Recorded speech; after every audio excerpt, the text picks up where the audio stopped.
The Galactic Empire's diplomats walked through Earth's orbital shipyards with barely hidden smiles. They looked at the ships like adults might look at a child's drawing. Admiral Park kept his face calm, but inside he felt anger as he watched the aliens study Earth's best ship. The alien called Delegate Kron moved closer to the Phoenix, Earth's newest warship. His outer shell was dark blue, and his four arms gestured as he spoke. The clicking sound of his mouthparts showed he found Earth's technology amusing. "This is your most advanced warship?" Kron asked, his mandibles moving in what humans had learned was laughter. Admiral Park stood straight in his blue uniform, decorated with medals from his years of service. "The Phoenix represents our best technology," he said calmly. Kron ran one of his clawed hands along the ship's hull. "Charming," he said. "Our civilian transports possessed similar capabilities 4 centuries ago." The other 5 aliens in the delegation made similar clicking sounds. One of them, taller than the rest with green skin patterns, took readings with a small device that seemed to float above his palm. "Primitive propulsion system," the tall alien said. "Inefficient use of energy. Weapons that would barely damage our shield systems." Admiral Park exchanged glances with Captain Sue, who stood beside him. They had expected this reaction. The Phoenix was impressive by Earth standards, a kilometer-long vessel with the most advanced missiles and laser systems humans had ever built. But to the Galactic Empire, a coalition of thousands of species that had been traveling between stars for millennia, Earth's best was hardly worth notice. "Perhaps you would like to see our defensive systems," Admiral Park offered. "No need," Kron said, waving a dismissive hand. "We've seen enough to understand your capabilities. The Empire appreciates your transparency. It will make our relationship much smoother." The way he said relationship made it clear what he meant. Earth would do what the Empire wanted. There was no question of equal partnership. Later that day, deep beneath the city of Seoul, Earth's Defense Council gathered in a secure room. 20 men and women sat around a large table, faces grave under the harsh lights. Maps and data screens covered the walls, showing the positions of the Imperial ships now orbiting Earth. Director Kim, head of Earth's Space Defense Agency, stood at the front of the room. Her gray hair was pulled back tightly, and her expression was serious as she addressed the council. "They're demanding 30% of our rare minerals and exclusive rights to our lunar territories," she announced. "This is just the beginning." Their ambassador made it clear that these demands will increase as our integration into the Empire progresses. Murmurs filled the room. General Wu slammed his fist on the table. "Integration. They mean conquest. They're just taking what they want without firing a shot because they know we can't stop them. Our combined military forces wouldn't last an hour against even one of their smaller vessels," Admiral Park said. "You all saw the scans. Their technology is centuries beyond ours." In the back of the room, Commander Lee Jin-ho listened quietly. He was younger than most others present, only 42, with sharp eyes and a mind that had earned him his position despite his age. As head of Earth's classified project Prometheus, he knew something the Empire didn't. Jin-ho's team had been working in secret for 3 years, ever since astronomers first detected the Empire's approach. They had developed technology that didn't just improve on existing systems, it broke the Empire's understanding of physics itself. Admiral Park left his seat and walked to where Jin-ho stood. The 2 men moved to a corner of the room where they wouldn't be overheard. "How much time do you need?" Park asked quietly. Jin-ho ran calculations in his head. The prototype was working in tests, but scaling it up to a full vessel, training a crew, running combat simulations, all of it needed time. 6 months, Jin-ho replied. "Maybe less." Admiral Park's face showed doubt. "The Empire is pushing for immediate compliance. I don't think we have 6 months." "Then we'll have to make them give us time," Jin-ho said. "The physics behind Prometheus isn't just new. It's impossible according to their science. They've been the dominant power for so long that they've stopped looking for new discoveries. That's our advantage." Jin-Ho pulled out a small tablet and showed Park the latest test results. See this. We've managed to create a field that doesn't just deflect energy. It captures it. The stronger their attack, the more power we absorb. Park studied the data. And you're sure this works against their weapons? We've analyzed the energy signatures from their engines and weapons systems. Our field is specifically designed to resonate with their technology. For the first time that day, Admiral Park's expression lightened slightly. How soon can you show me a demonstration? Come to the facility tomorrow. We're running a full-scale test at 800. As they rejoined the main group, Director Kim was outlining the Empire's demands in more detail. Earth would be classified as a protected resource world, which meant they would receive basic Imperial protection in exchange for resources and complete compliance with Imperial regulations. These regulations include restrictions on our technology development, Kim explained. We would be barred from advancing our space capabilities beyond approved levels. They don't want competition, Jin-Ho said, speaking up for the first time. All eyes turned to him. They're afraid of what humans might become. Director Kim frowned. Commander Lee, the Empire has no reason to fear us. They're millennia ahead of our technology. That's not the point, Jin-Ho replied. Humans adapt. We innovate when backed into corners. The Empire doesn't do that anymore. They've been on top so long they've forgotten how to evolve. He stepped forward, suddenly filled with certainty. That's why Prometheus will work. Not because it's more powerful, but because it's different. It approaches problems in ways they've never considered. Admiral Park placed a hand on Jin-Ho's shoulder. Commander Lee's project may give us options we didn't have before. I'm authorizing additional resources for Prometheus effective immediately. As the meeting continued, Jin-Ho's mind was already racing ahead, planning modifications and improvements. The Empire thought Earth was just another primitive world to be harvested. They saw the Phoenix and laughed. They wouldn't be laughing when they met Prometheus. The Imperial envoy's four-fingered hand slammed down on the polished table. The sound echoed through the meeting room, making several human diplomats jump. The alien's skin was a deep purple, and anger made the color darken even further around his neck ridges.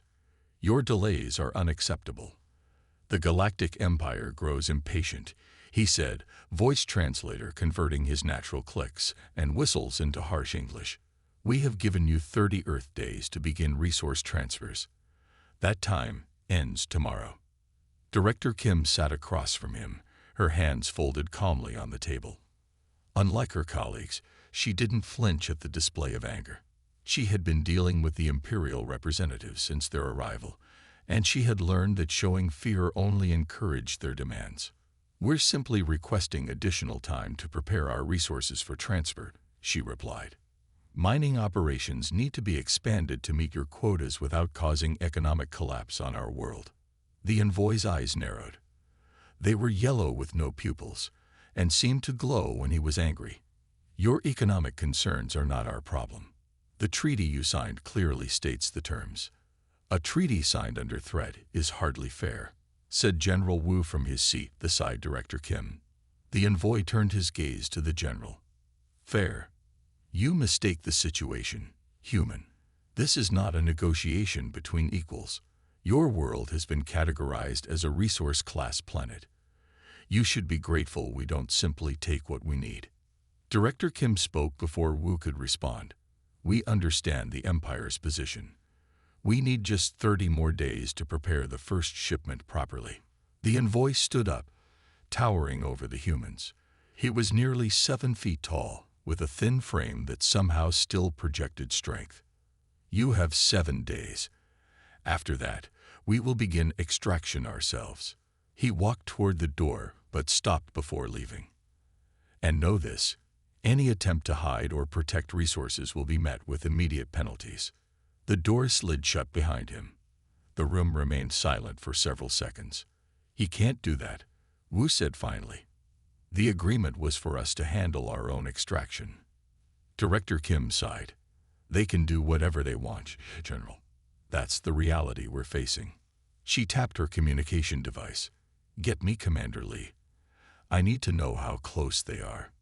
Deep beneath the Pacific Ocean, nearly a kilometer below the surface, Earth had built its most secret installation. From the outside, it appeared to be a standard research platform studying deep-sea thermal vents. Below the visible structure, however, stretched a vast complex cut into the ocean floor itself. In the heart of this hidden facility, Commander Lee Jin-ho stared at the massive holographic display showing their prototype ship. The real vessel was housed in the enormous hangar next door, but the simulation let them test systems without risking the actual hardware. "Run it again," Jin-ho said, rubbing his tired eyes. Chief Engineer Yoon nodded and reset the simulation. Yoon was shorter than Jin-ho but broader in the shoulders. His fingers moved quickly over the control panel. "Starting test sequence 47, Yoon announced. On the display, a virtual version of their ship, the Prometheus, engaged its unique propulsion system. The simulation showed energy patterns flowing around the hull in beautiful blue waves. For 3 seconds, everything worked perfectly. Then red warning lights flashed as the patterns became chaotic and unstable. "The spatial inversions are still unpredictable," Yoon said, gesturing to the simulation. "If the containment field fails during transition." He didn't finish the sentence. He didn't need to. Both men knew what would happen. At best, the ship would lose power. At worst, the energy backlash would destroy the vessel and everyone aboard. Jin-ho walked closer to the display, studying the patterns of collapse. Something about the way the field broke down seemed familiar. "Show me the scans we took of the Imperial ships again," he said. Yoon pulled up another display. It showed the energy signatures of the Imperial vessels currently orbiting Earth. Their engines produced a distinctive frequency pattern that Earth's scientists had been studying carefully. Jin-ho looked back and forth between the two displays, then suddenly straightened. "What about using the resonance patterns we observed in their ships?" he asked. "If we calibrate to their frequency." Yoon's eyes widened as he grasped the idea. "Their own technology becomes the stabilizing element," he exclaimed, already typing commands into the system. "It's brilliant. We use their energy signature as a framework for our field." The simulation ran again. This time, the Prometheus's energy field pulsed in harmony with the Imperial frequency pattern. The dangerous instabilities disappeared, and the ship successfully completed its transition. "It works," Yoon whispered. "We're using their own technology against them." Jin-ho allowed himself a small smile. They'd been using the same basic principles for their ships for centuries. They've refined it, made it more powerful, but the fundamental frequency hasn't changed. They had no reason to change something that worked so well. "Until now," Yoon said. Jin-ho's communication device beeped. He tapped it to answer. "Commander Lee here." Director Kim's voice came through. "How close are you to completion?" "We've just had a breakthrough. I think we can have the Prometheus ready for a test flight in 5 days." "You have too," Kim replied. "The Empire has cut our timeline. They're threatening to start taking resources themselves if we don't begin shipments in 7 days." Jin-ho and Yoon exchanged worried glances. "Director, we need more time." "The systems are still." 2 days, Commander. That's all I can give you. Make it work." The connection ended. Yoon ran his hands through his hair. 2 days isn't enough. We need to run at least a dozen more simulations, then test each system individually before. We don't have time for the full protocol." Jin-ho interrupted. "Get everyone working in shifts. No breaks. I want the Prometheus ready to fly in 48 hours. As Yoon hurried off to organize the teams, Jin-ho studied the simulation again. The Prometheus was humanity's only hope. If it failed, Earth would become just another conquered world in the Empire's vast collection. His communication device beeped again with an emergency alert. A message from Earth's orbital defense network appeared on the screen. Jin-ho read it and felt his blood run cold. He immediately called Director Kim. "Did you see the alert?" he asked when she answered. "Yes," she said, her voice tight. "The Empire isn't waiting. They've called in a battle group from their nearby sector. 6 warships and a command vessel will arrive in 2 days. Why? We still have time according to their deadline. They claim it's a precautionary deployment, in case we don't comply. In reality, I think they've detected unusual energy signatures. They might suspect we're developing something." Jin Ho closed his eyes briefly. "We'll be ready," he said, though he wasn't sure if he believed it. 2 days later, the research platform's sensors detected multiple ships dropping out of faster-than-light travel at the edge of the solar system. The Imperial battle group had arrived, 7 massive ships that dwarfed anything humans had built. Earth had run out of time. Water cascaded down the hull of the Prometheus as it rose from its underwater hangar. The ship broke the surface of the Pacific Ocean, sending waves outward in all directions.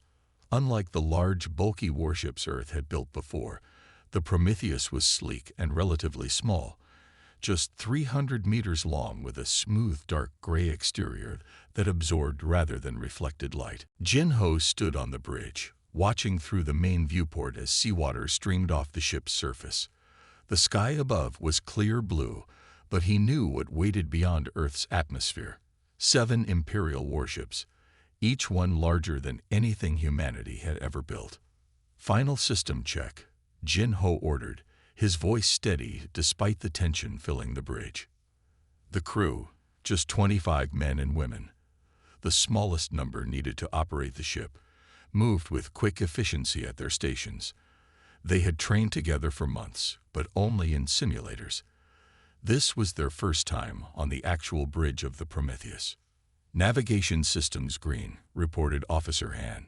He was the youngest crew member at just 24, but his skills at calculating spatial trajectories were unmatched. "Life support functioning at optimal levels," said Medical Officer Kang from her station. "Propulsion ready," added Engineer Yoon, who had barely slept in the past 2 days. "The resonance patterns are holding steady." "Weapons primed and ready," confirmed Tactical Officer Song, a former fighter pilot whose calm under pressure had earned her this position. "Though I still don't fully understand what I'm controlling." Jin Ho didn't blame her for the confusion. The Prometheus didn't have conventional weapons. No missiles, no lasers, nothing that would make sense to a traditional military mind. "Communications are active," reported Officer Min. "We're receiving multiple hails from the Imperial fleet. They're demanding we identify ourselves." Jin Ho took a deep breath and settled into the commander's chair at the center of the bridge. The chair adjusted to his form, displays lighting up around him. "Take us up," he ordered. "Steady ascent pattern. Let them get a good look at us." The Prometheus rose into the sky, its experimental engines remarkably quiet compared to traditional rockets. There was no flame, no thunderous roar, just a slight vibration as the ship climbed through the atmosphere. In orbit above Earth, the Imperial battle group had arranged itself in a standard attack formation. 6 destroyer-class vessels surrounded a much larger command ship. Their hulls gleamed gold and silver in the sunlight, covered with elaborate designs that spoke of an empire confident enough to value aesthetics alongside function. "We've cleared the atmosphere," Han announced, holding position at 300 kilometers. Jin Ho nodded. "Broadcast on all frequencies," he ordered. "Visual and audio." "Channel open," Min confirmed. The main screen at the front of the bridge flickered to life, showing the interior of the Imperial command ship. Their bridges were extravagant compared to human designs. High ceilings, ornate control stations, officers in elaborate uniforms with multiple insignia denoting rank and accomplishments. The Imperial commander sat on a raised platform at the center. His species had blue-tinted skin with ridged foreheads and 3 pairs of eyes arranged vertically. When he spoke, his mouth moved in ways that seemed unnatural to human perception. "You launch a single vessel?" the commander asked, his translated voice filled with amusement. "Is this your surrender ship?" Jin Ho met the alien's gaze steadily. "Not exactly," he replied calmly. "This is us giving you one chance to leave our system peacefully." For a moment, the Imperial commander stared in apparent disbelief. Then the broadcast expanded to show more of the Imperial bridge. The alien officers were laughing, some pointing at the screen displaying the Prometheus. "Your primitive vessel will make an excellent demonstration," the commander said once he'd regained composure. He turned to his officers. "All ships target the Earth vessel. Low-power weapons only. I want them disabled, not destroyed." Yet, on the Prometheus, tactical displays showed multiple weapon locks engaging from all 7 Imperial ships. "They're targeting us with what appear to be ion cannons," Song reported, her fingers moving across her console. "Impact in 10 seconds. Jin-Ho felt a momentary doubt. Everything they had worked for came down to this moment. If their calculations were wrong, if the resonance patterns failed, the Prometheus would be disabled or destroyed in seconds. "Shields?" Jin-Ho asked. "We don't have conventional shields," Yoon reminded him. "The inversion field is our only defense." Jin-Ho nodded. "All crew secure for possible impact." He paused, then gave the order they had trained for: activate inversions. Yoon pressed a sequence of commands. Deep within the Prometheus, the experimental core activated. It wasn't like any power source humans had used before. Instead of generating energy, it created a field designed to capture and redirect energy, specifically the energy used by Imperial technology. "Inversion field active," Yoon confirmed, "holding stable at 20% capacity." On the view screen, the Imperial commander leaned forward, looking confused. His sensors would be showing something impossible, a field unlike any defensive system known to the Empire. "What trick is this?" he demanded. "No matter. Increase power to weapons. Full barrage." The space around the Prometheus lit up as dozens of energy weapons fired simultaneously. Beams of blue, green, and red energy streaked toward the Earth ship from all directions. "Impact in 3 seconds, Song warned. "Brace." Jin-Ho gripped the arms of his command chair. "Hold steady," he told his crew. "This is what we built her for." The energy beams reached the Prometheus, and then something remarkable happened. Instead of striking the hull or being deflected, the beams seemed to curve and flow around the ship. The energy didn't disappear. Rather, it was absorbed into the inversion field, which began to glow with increasing brightness. "Inversion field holding," Yoon reported, wonder in his voice. "Power levels rising. 40%, 50%, 65% capacity, and climbing." On the view screen, the Imperial commander was shouting orders. The translation came through in fragments. "Impossible. Increase power. Full weapons." The Imperial ships fired again, this time with their main cannons. These weapons were designed to shatter planetary defenses. Against a ship as small as the Prometheus, they should have been overkill. The energy struck the inversion field and again was absorbed rather than dealing damage. The field now glowed so brightly that the Prometheus appeared to be surrounded by a small sun. "Field at 90% capacity," Yoon warned. "We can't absorb much more." Jin-Ho had prepared for this moment. "Begin energy conversion sequence," he ordered. "Prepare for counterstrike." Officer Song looked nervous but determined as she activated systems that had never been used outside simulation.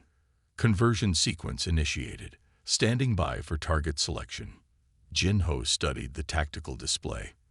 The Imperial ships had arranged themselves in a standard formation that hadn't changed in centuries, because it had never needed to. They had always been the most powerful force in any conflict. Target their command ship, Jin-Ho decided. Minimal power, just enough to demonstrate what we can do. Song nodded and made the adjustments. "Ready." Jin-Ho opened the communication channel again. The Imperial commander appeared on screen, now looking concerned rather than amused. "What technology is this?" he demanded. "Identify the source immediately." "It's human technology," Jin-Ho replied simply. "Something we developed because we had to. You should have left us alone." Before the commander could respond, Jin-Ho gave the order. "Release pulse." 20% power only. The brilliant energy surrounding the Prometheus suddenly concentrated into a focused beam that shot toward the Imperial command ship.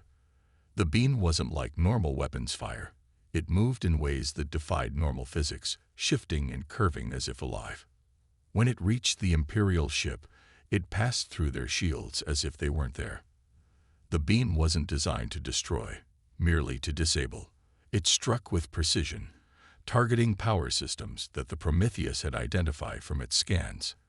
The lights on the Imperial command ship flickered and died. Its weapons went dark.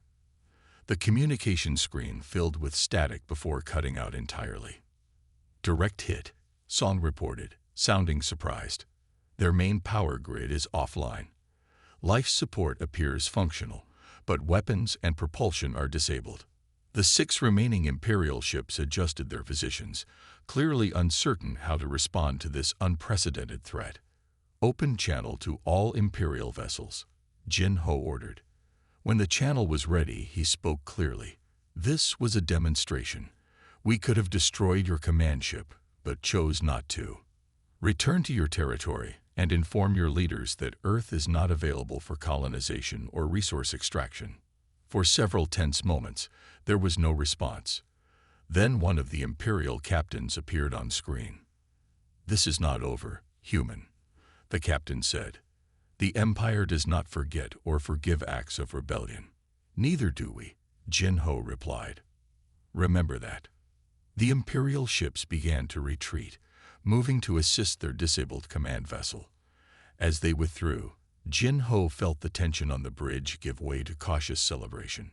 "We did it," Yoon said, his voice filled with disbelief. "It actually worked." Jin Ho nodded but remained focused. "This is just the beginning," he said. "They'll be back, and with more ships next time." He turned to his crew, who were watching him with a mixture of pride and uncertainty. "We've bought ourselves time," he told them. "Now we need to use it wisely." 3 weeks had passed since the Prometheus had faced down the Imperial ships. Earth had used this time wisely. The technology behind the Prometheus had been shared with all nations, and production facilities around the world worked day and night to build more ships with the same capabilities. Jin Ho stood on the bridge of the Prometheus, which had been upgraded with newer, more powerful systems. The crew moved with confidence now, having trained extensively since their first encounter. "Imperial fleet detected," Officer Min announced from the communication station. Long-range sensors show 37 ships entering the solar system. Jin Ho wasn't surprised. They had expected this response. The Empire had existed for thousands of years by crushing any resistance quickly and completely. "How many of our ships are ready?" Jin Ho asked. "Just 3, Yoon replied. "The Artemis, the Osiris, and us. The others need at least 2 more weeks." Jin Ho nodded. 3 ships against 37. The odds weren't good, even with their special technology. "Alert the other captains," he ordered.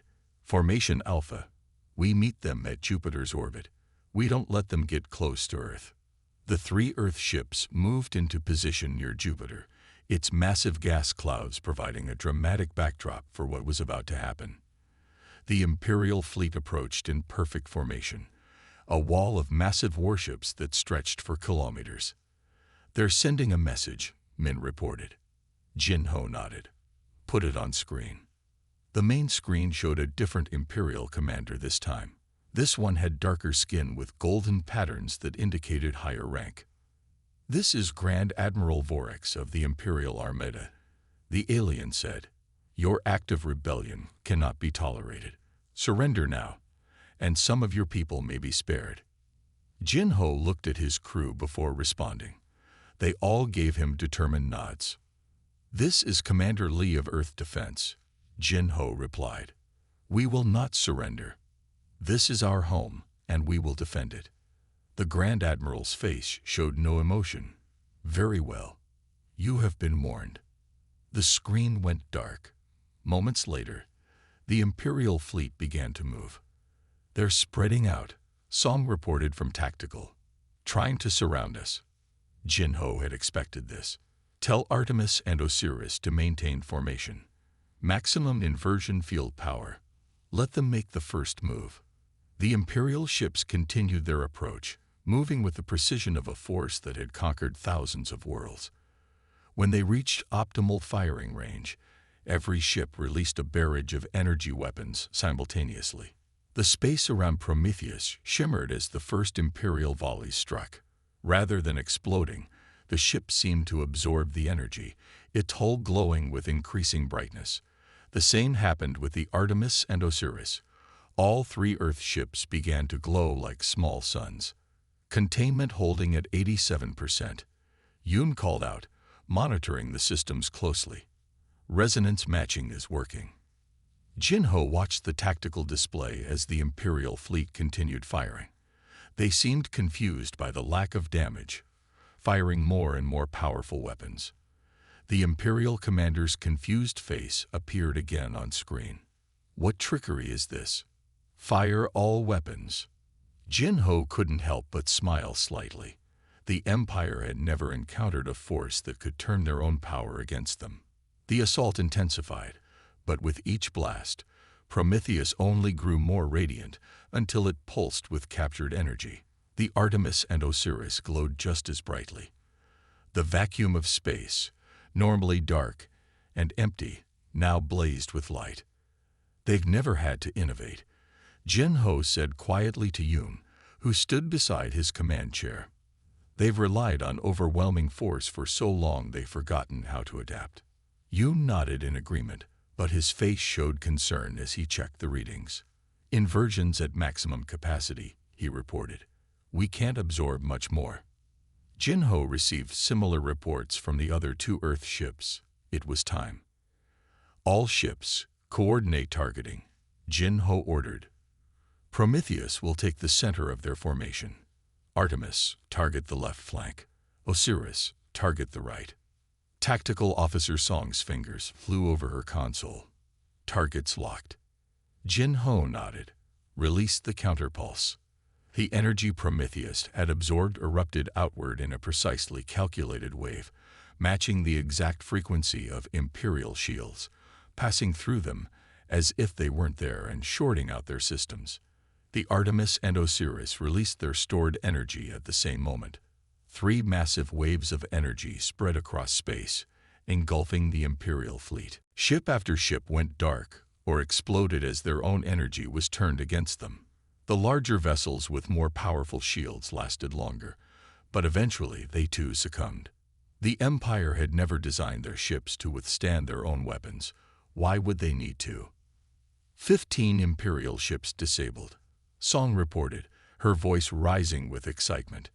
20 destroyed. The remaining vessels are attempting to retreat. Target their engines, Jinho ordered. Don't let them escape. The 3 Earth ships released smaller, more focused pulses, disabling the engines of the fleeing Imperial vessels. All Imperial ships have been neutralized, Song announced finally. No remaining threats detected. A cheer went up from the crew. Jinho allowed them this moment of celebration, but his mind was already focused on the next steps. Open communication channels to all disabled Imperial ships, he ordered when the cheering subsided. A moment later, the face of Grand Admiral Vorax appeared on screen. His ship had been damaged, but not destroyed. The bridge around him was dark, lit only by emergency lighting. Several of his officers appeared injured. What do you want, human? Vorax asked, his voice tense.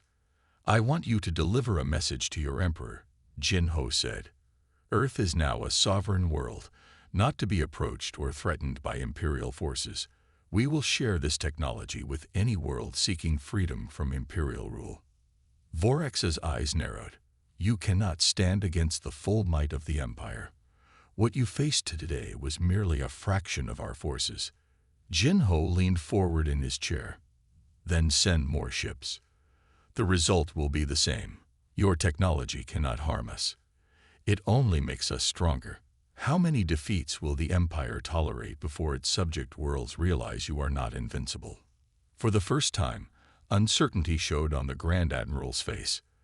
The Empire's power had always been based on fear and technological superiority.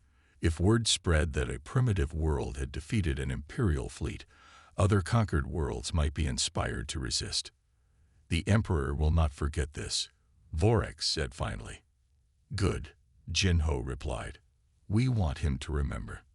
Now we will allow your remaining ships to leave once repairs are complete. Spread the word. The age of the Empire is ending." After the communication ended, Jinho turned to his crew. Their faces showed a mixture of pride, exhaustion, and disbelief at what they had accomplished. "What happens now?" Officer Han asked from the navigation station. Jinho looked out at the stars beyond the viewport. "Now we prepare. The Empire won't give up easily. But we've proven something important today, not just to them, but to ourselves. That humanity can stand on its own," Yoon suggested. Jinho shook his head. "That innovation beats stagnation. The Empire stopped growing, stopped changing, stopped adapting.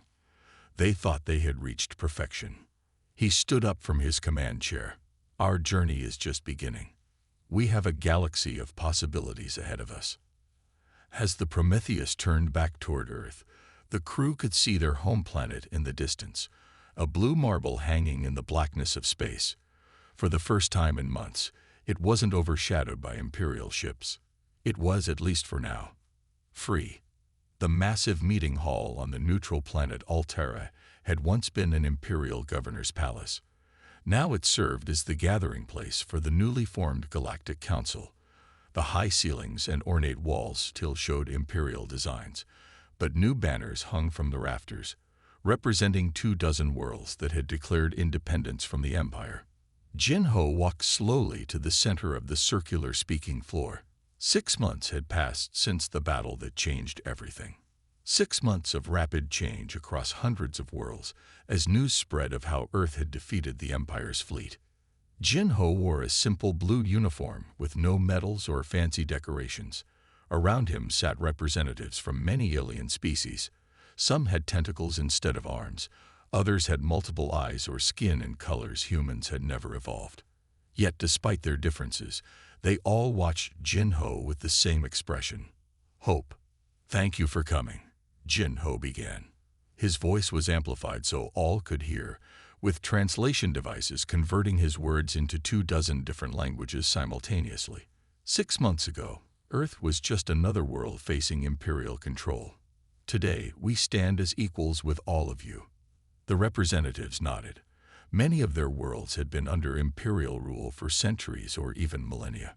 Earth's resistance had inspired them to break free too. "The principles behind Prometheus aren't secret anymore," Jinho explained, using simple terms so the translations would be accurate. "We've shared the technology with all of you because we believe in balance, not dominance." He gestured to the display behind him, showing the technical details of how the Prometheus worked. The Empire's weapons produced energy at specific frequencies. The Prometheus and the ships built using its technology could absorb this energy and turn it back against them. Already, 27 worlds have built their own defense vessels using these principles. Jinho continued. "No single world, not even Earth, controls this technology. It belongs to all free peoples." A tall, thin alien with gray skin and large black eyes stood up. "The Centauri Federation thanks Earth for sharing this knowledge freely. Our world suffered under Imperial taxation for 300 years. Now we determine our own future." Others voiced similar gratitude. Jinho nodded in acknowledgement, but kept his expression serious. "We face challenges ahead. The Empire still controls thousands of worlds. Their resources are vast." At the mention of the Empire, eyes turned to a section of seats separated slightly from the others. There sat the Imperial delegation, their once elaborate uniforms now simpler, their posture less proud. The defeat of their fleets had forced the Empire to negotiate with worlds they once ruled. The lead Imperial representative stood. He was of the same species as Admiral Vorax, but his skin patterns showed even higher rank. "The Empire recognizes the changed situation in this sector," he said, his translator making his clicks and whistles into smooth speech. We propose a more balanced relationship moving forward. Jinho noticed how carefully the Imperial representative chose his words. Not equality, but more balanced, suggesting the Empire still saw itself as superior. The Imperial representative continued. The Empire proposes a full alliance with Earth and offers command of our Third Fleet as a gesture of respect. Murmurs spread through the chamber. The offer was significant.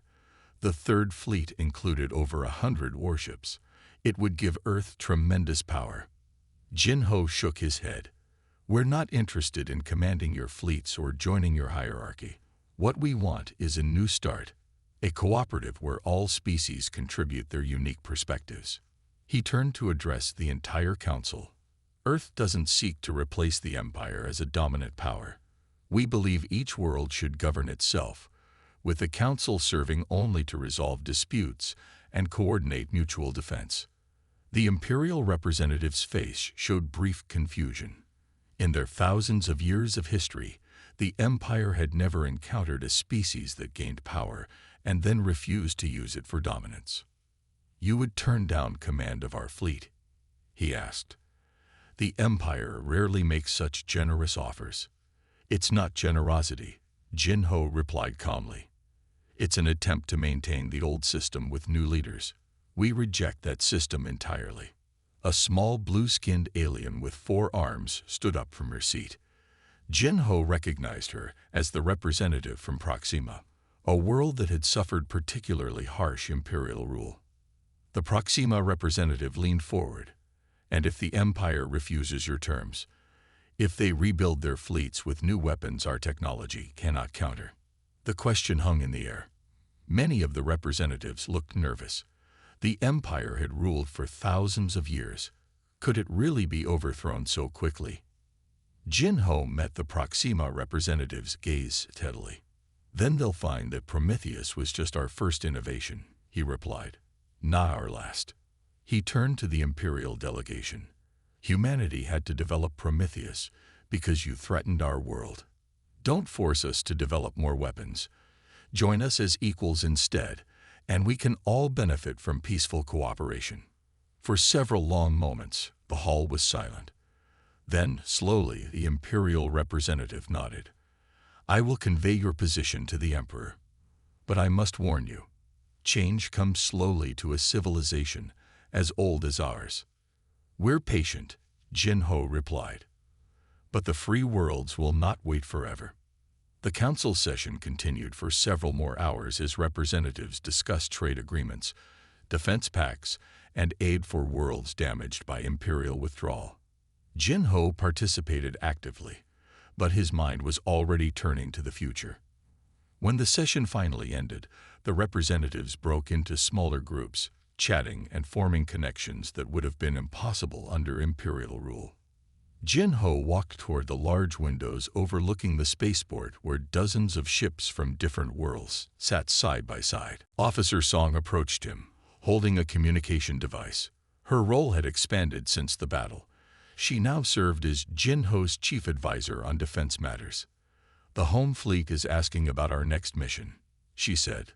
5 new Prometheus-class ships are ready for deployment. Jinho looked out at the stars visible beyond the planet's atmosphere.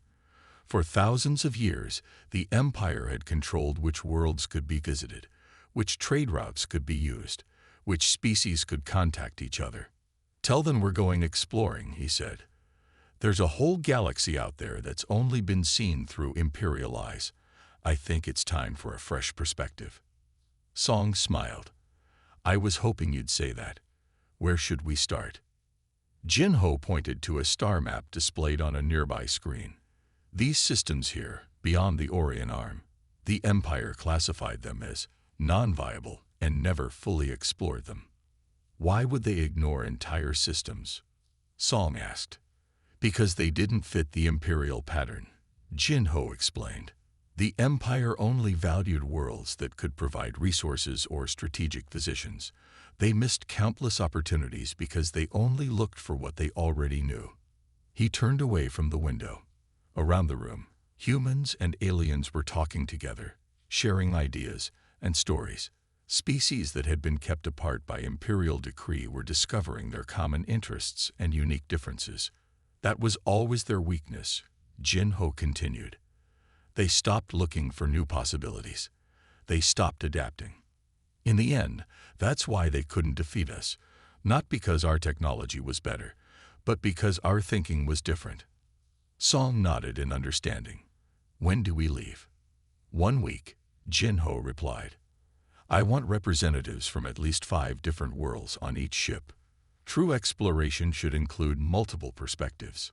As they walked out of the council chamber, Jin-Ho took one last look at the gathered representatives. The Empire had ruled the galaxy for over 3,000 years.